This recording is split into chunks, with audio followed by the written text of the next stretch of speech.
les frères mineurs, pour répondre à l'invitation de Jésus qui envoyait ses apôtres deux par deux, marchaient souvent deux par deux.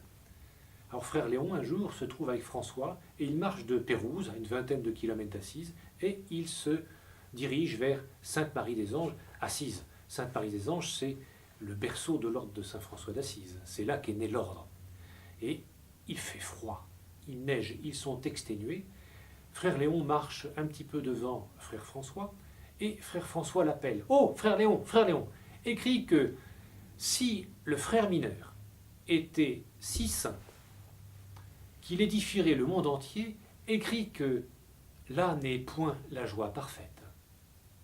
Alors, ils poursuivent la route, et une nouvelle fois, frère François appelle frère Léon. Frère Léon, écrit que si le frère mineur avait de telles grâces qu'il puisse faire voir les aveugles, entendre les sourds, faire marcher les boiteux, ressusciter des morts de 4 jours, écrit que là n'est point la joie parfaite.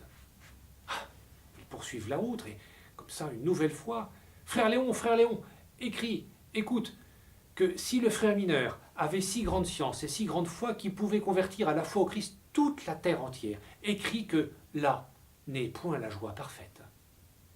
Alors,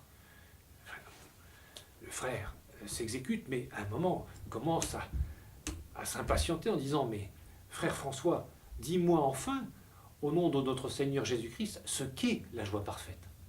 Et là, François, pour répondre à la demande de frère Léon, la petite brebis de Dieu, comme il l'appelait, eh bien, utilise d'abord une métaphore.